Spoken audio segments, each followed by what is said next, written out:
গত 1.5 যুগ ধরে শেখ হাসিনা আওয়ামী জাহিলাদের কথা শুনেছি, দেখেছি, কিন্তু গত বুধবার রাজধানীর মিটফোর্ডে যুবদল কর্মী বাঙালি ব্যবসায়ী লাল চাঁদকে প্রকাশ্যে দিবালোকে যেভাবে পাথর মেরে মেরে হত্যা করেছে, সকল আইয়ামে জাহিলাদের চোখকে সেই হত্যাকাণ্ড ছাড়িয়ে গিয়েছে।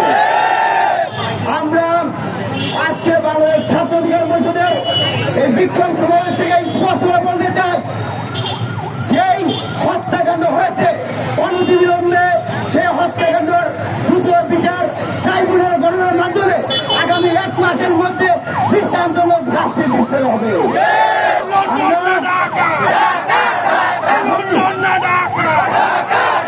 আমরা রাস্তায় দাঁড়াই, তখনই আমরা দেখি কিছু লোকে গ্রেফতার দেওয়া হয়, কিন্তু সেই বিচারকে আমরা দেখতে পাই।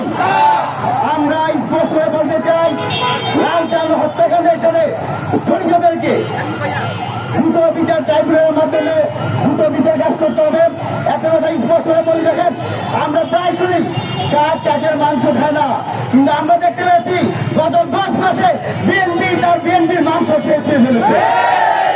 আমরা পত্রিকার মাধ্যমে দেখতে পেরেছি প্রায় গত 10 মাসে 100-র অধিক মায়ের বুক খালি করা হয়েছে। এর জন্য অবশ্যই বিএনপির সর্বোচ্চ নেতা থেকে শুরু করে আব্দুল বলম সবাই কোনোভাবে দায় এড়াতে পারে না। একই সাথে আমরা অন্তর্বর্তীকালীন সরকারের প্রধান উপদেষ্টা ডক্টর মোহাম্মদ ইউনূসের প্রতি আহ্বান জানাই, আপনি যদি দেশের আইন শৃঙ্খলা পরিস্থিতি স্বাভাবিক রাখতে না পারেন, আমাদের যানবাহন নিরাপত্তা রাখতে না পারেন, তাহলে অনতিবিলম্বে পদত্যাগ করুন। আপনি দেখেন 1-11 সরকার প্রকৃতির ময়নতির অনেক খারাপ কিছু আছে, কিন্তু তাদের কাছে আমরা শিক্ষা নিতে হবে কিভাবে রাজনীতির চাঁদাবাজ দুর্নীতিবাজ থেকে লাইনে আনতে হয়। আমরা দেখতে পেয়েছি অন্তর্বর্তীকালীন সরকারের স্বরাষ্ট্র উপদেষ্টা থেকে শুরু করে প্রত্যেকটা উপদেষ্টা ব্যর্থতার পরিচয় দিয়েছে। বর্তমানে এই সময় সংকটকালীন সময়ে আমরা এই বাংলাদেশকে ঐক্যবদ্ধ রাখতে হলে, স্বাধীনতার সার্বভৌমত্ব অক্ষুণ্ণ রাখতে হলে, দেশের চাঁদাবাজ দুর্নীতিবাজ খুনিদের রাজনীতি বন্ধ করতে হলে অবশ্যই একটি শক্তিশালী সরকার গঠনের মাধ্যমে এদেশের মানুষের নিরাপদ বসবাস বাধ্য করতে হবে। আমরা ছাত্র অধিকার পরিষদে আজকের এই প্রতিবাদ সমাবেশ থেকে আগামী আলটিমেটাম নিয়ে চাই, আগামী 24 ঘন্টার মধ্যেই দলের যে সকল মনোর দক্ষিণের নেতৃবৃন্দ রয়েছে তাদেরকেও যেন বিচার আওতায় নিয়ে আসা হয়। ইতিমধ্যে আমরা বিভিন্ন পত্রিকা দেখতে পেয়েছি যুবদলের কেন্দ্রীয় সাংগঠনিক সম্পাদক থেকে শুরু করে ইসলামে অনেক নেতৃবৃন্দ রয়েছে, কিন্তু আমরা তাদের নাম আমরা দেখতে পাচ্ছি না। বারবারই রাজক বলরা যারা সবার বাইরে চলে যায়, চুনপটিদের দলে কিন্তু কোনো লাভ হয় না।